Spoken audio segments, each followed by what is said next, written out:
Peace to the 12, man. Y'all see the title? King David had brown skin in a Bible from the 1500s. Alternative title I might name it is like the first English Bible said King David had brown skin or something like that. But anyway, yeah. I'll just give it away right here. You see the thumbnail. This is from the Great Bible of 1539, and we're going to go into it. But this is from the Great Bible of 1539 of 1 Samuel chapter 16, verse 12. And it reads, "And he sent and brought him in, and he was brown and of an excellent beauty and well favored in sight. And the Lord said, Arise and anoint him, for this is he." Now, this is talking about King David. We'll get into that in a minute. Because it's so funny, right? I get some people in my comments, they try to play slow. And they try to act like, oh, Ruddy's not talking about King David being reddish brown. And that's just simply a lie. As you can see, this is the first ever English issued authorized Bible ever. The Great Bible of 1539. And it clearly states that he was brown. So it replaces the word ruddy with brown. But anyway, let's get into it even further. Let's go into it. So let's read it in the context of 1 Samuel chapter 16, verse 10 through 13. This is from the King James Version. And it reads, "Again, Jesse made 7 of his sons to pass before Samuel. And Samuel said unto Jesse, The Lord yahawah hath not chosen these. And Samuel said unto Jesse, Are here all thy children? And he said, There remaineth yet the youngest. And behold, he keepeth the sheep. And Samuel said unto Jesse, Send and fetch him, for we will not sit down till he come hither. And he sent and brought him in." And this is talking about David. He says, "And he sent and brought him in. Now he was ruddy." So in the King James, it says, "Now he was ruddy." Now remember, what did it say in the Great Bible 1539? It says, "And he was brown." So the ruddy it's talking about is clearly talking about reddish brown. But anyway, let's continue. Going back, 1 Samuel 16:12, King James Version. "And he sent and brought him in. Now he was ruddy, and withal, and of a beautiful countenance, and a goodly to look to. And the Lord yahawah said, Arise, anoint him, for this is he. Then Samuel took the horn of oil and anointed him in the midst of his brethren. And the Spirit of the Lord yahawah came upon David from that day forward. So Samuel rose up and went to Ramah." So this guy who is ruddy, aka brown, is talking about King David, right? Therefore, King David had brown skin, and about from the 1500s, right? Continuing on. This is just really the context of 1 Samuel 1539, chapter 16, right? It says the same thing. He was brown, right? Then it says the Lord came upon David. It's still talking about David. I just wanted to throw that in context. Now, this is also written in Old English. So I want to say I translated this into the modern English, but this is the original context of how it was written. And he was brown, right? It's written in Old English, right? So a lot of the I's are replaced with Y's, brown ends with an E, things like that of that nature. Beauty, in this instance, is spelled Bewtye. So this is Old English. It's in 1539, right? And on top of that, I want to get some other versions that also talk about David being brown of the same issue. This is 1 Samuel 16:12. This is the New Heart English Bible. It says, "And he sent and brought him in, and he was reddish brown." Yeah, reddish brown. And had beautiful eyes and was handsome. And the Lord yahawah said, Arise, anoint him, for he is the one. Then you go to Common English Bible. "So Jesse sent and brought him in. He was reddish brown, had beautiful eyes, and was good looking. The Lord yahawah said, That's the one. Go anoint him." So 2 other instances say that King David was reddish brown, because that's what ruddy really means, reddish brown, right? And also I want to go ahead and debunk this real quick. Actually, let me type it in. Because there are some translations where they say King David had red hair. That is added to the text. He did not have red hair. There's no confirmation that he was redheaded, right? Even though you do have so-called black people that can have red hair. I've talked about that in the past, but I don't think that's the case here. Did King David have red hair? Question mark. Right, because in a couple translations, they say that he had red hair. I believe that that's added to the text, and I'll explain why in a minute.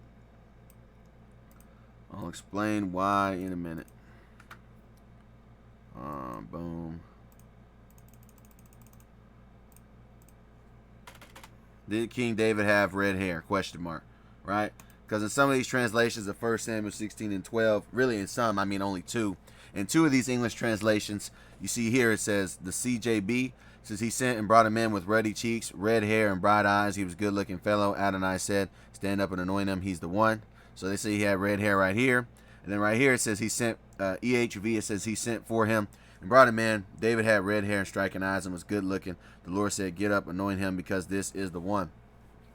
So in these two instances, they say he had red hair. The reason I think they added that to the text, because look at the other translations. The term red hair only occurs twice at all these translations. The other ones, they talk about his complexion, reddish brown, ruddy. He was a fine boy, tan, dark, ruddy, right? Red hair is the only occurs twice, right? It only occurs in two instances out of all the 1 Samuel 16 and 12 English translations. And if that wasn't enough, it's told that the Hebrews pretty much, at least the original stock of the Israelites, they pretty much all had black hair. They either had black hair or white hair, through age. And the hints towards that is that we go to the law of Leviticus, the 13th chapter. It basically tells you that in order for a plague of leprosy on the scalp to have been purified, they had to have had black hair regrowing into their head, right? Like when we read it, Leviticus 13 and 37, it says, but if the skull be in his sight at a stay, and that there is black hair grown up therein, the skull is healed, he is clean, and the priest shall pronounce him clean. So when your head went back to black hair, the guy was considered clean, right? And also in Matthew 5 and 36, yahawashi, who the world calls Jesus Christ, says, neither shalt thou swear by the head, because thou canst not make one hair white or black. So this is hinting in both instances that the Hebrews in general had black hair. Now, of course, nowadays in modern era, you have the Hebrews, they've mingled with so many people, they can have a lot of different phenotypes. But I'm talking about of the original stock, it's pretty much implied that all the Israelites originally had black hair. So most likely King David also in his time period also had black hair, right? And also I'll even show some images. I had some other versions of Leviticus 13 and 37 as well. Which one do I want to get? Let's just get this English Standard Version. But if in his eyes the itch is unchanged and black hair is grown in it, the itch is healed and is clean, and he is clean, and the priest shall pronounce him clean. So the black hair was a sight of the cleanliness coming back to their scalp. Just wanted to mention that. But also, let's go to this book, Picture History of Jewish Civilization by Bezalel Narkis, an Israeli art historian born in 1926. And he's going to show you what the Israelites look like. This is according to him in his book. This is what he said the Israelites looked like in the time of Egypt. As you can see, they're dark brown skin to light brown skin, depending. And they all have the black hair. I believe this is some type of head wrap. They all had the black hair. Therefore, the Israelites originally had black hair, even in these photos. Right? So that's that. Now let's touch on the word ruddy. I've done this a million times. Ruddy only occurs in the Bible, at least the King James Version. Ruddy only occurs in the Bible 4 times. 1 Samuel 16 and 12, 1 Samuel 17, 42, Song of Solomon 5 and 10, and Lamentations 4 and 7. Right? Let's see if I'm still recording. Bet. And I already hinted, ruddy really means reddish brown. And the one that a lot of people in my comments like to try to go to is, my beloved is white and red. They're saying, oh, look, that means he's saying he's white and red. That's not what it's talking about. Let's go into it again. Let's go to Songs of Solomon 5 and 10, King James Version, where it says, my beloved is white and ruddy, the chiefest among 10,000. The white in this instance is not talking about his skin complexion. It's talking about he is bright, he is glowing, he is clean. That's what it's talking about. To prove that, we just go to here in the Strong's Concordance. The word for white here is tsasak, right? And it says white, clean, plainly dry, dazzling, glowing, clear, bright. So the white it's using is figuratively. See, look, figuratively, dazzling, sunny, bright, clear, dry, plainly, white. That's what it's talking about. It's figurative. What does figurative mean? Departing from literal use of words. It's metaphorical, symbolic, non-literal, allegorical, imaginative. It's not talking about him being white as in the skin color. As a matter of fact, the term white used as a racial designation, that's a new term, right? I might do a video on that in the past, but that really goes back to maybe like the 1500s, where people started identifying as so-called white, right? In the same way that people weren't identifying as so-called black as nationality in the ancient world. It just wasn't happening. But anyway, and to prove that even further, in the King James Version, it says, my beloved is white and ruddy. But when we go to the other versions, it says, my beloved is radiant and ruddy. My lover is dark and dazzling. My beloved is radiant and ruddy, dazzling and ruddy, white and ruddy, dazzling and reddish. So clearly it's talking about glowing, radiant. It's not talking about literal white, right? And on top of that, we're going to touch on ruddy in a minute, because I'm going to show you an instance where Africans were being called so-called ruddy, or so-called Africans were being called ruddy. This literal standard version, my beloved is clear and ruddy, conspicuous above a myriad. Young Little's translation, my beloved is clear and ruddy, conspicuous above a myriad. It's funny that he says clear and ruddy, because we're about to get an instance of a guy saying these Africans were clear and ruddy. This is Alan Howard Godby, guy who was born in 1864. He was a Methodist minister, Methodist historian. He was a teacher. He was a writer. He was a scholar in the field of the Old Testament, Hebrew history, archaeology, and Semitics. And he wrote a book called The Lost Tribes of Myth. We're going to go down to here, and he says right here, they call themselves, or we'll just read this first. The part played by the ancient people of Somaliland in spreading elements of pre-exile Yahwism remains a matter of debate. Somaliland is the punt or foot of the Old Testament. In Genesis 10 and 6, as well as 1 Chronicles 1 and 8, Foot is the son of Ham, that is, the vassal of Egypt. Now the Fulas, and he's talking about the Fulani tribe. Now the Fulas, who have pushed across Africa from Somaliland to Senegambia and the lower Niger, have this very tradition that they are descendants from Foot, the son of Ham. Whether this is true or not is a singular fact that they have prefixed this name in almost every district of any extent which they have ever occupied, right? He's talking about the Fulani, the Fulas, right? And he says they have Futatora, Fula, and we go down to here. This is what I want. It says, they call themselves also Pool, Fool, plural, Poolby, Foolby, ruddy, clear, brown people. So he says that they're ruddy, clear, brown people. Like this, clear and ruddy. All right, we're going to see what the Fulani people look like. This is the Fulani tribes. They're ruddy, clear, brown people. They have that reddish-brown hue. They're ruddy, right? Clear brown, clear skin, ruddy, clear brown people. Another picture of the Fulani people, the Fulani women. They're reddish-brown in complexion. All right, then I'm going to show you some animals that are called ruddy according to Google. This is a ruddy cow, reddish-brown. Ruddy horse, reddish-brown. Ruddy goat, reddish-brown. Therefore, the ruddy is talking about isn't your modern-day ruddy comparison where they try to act like, oh, ruddy is a ginger who's pale with red hair. That's what they're talking about. No, this is actually the more valid reason of what ruddy is. Reddish-brown, like these animals, these reddish-brown cows and horses, so on and so forth, and these reddish-brown complected people, right? On top of that, even in the Jewish people's Talmud, which I do not believe in, they tell you that the Jews all the way up to the 1st century AD were brown people, right? Let's prove that. So in the Talmud is the central text of Rabbinic Judaism and the primary source of Jewish religious law and Jewish theology. That's the Talmud. No, I don't believe in the Talmud. There's a lot of things that I might do a video on, all the things that are wrong in the Talmud. But nonetheless, this goes from the Talmudic literature. This is Rabbi Ishmael, a guy born in 90 A.D., right? Guy born in 90 A.D. He was a rabbi of the 1st and 2nd century of the Common Era.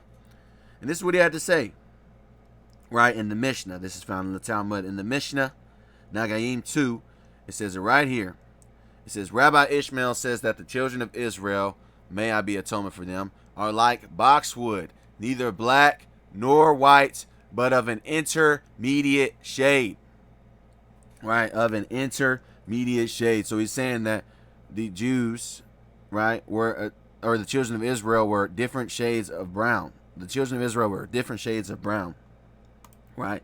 Just like how so-called African Americans come in different shades of brown, from caramel, almond, hazelnut, toffee, java, espresso, ebony, deep ebony.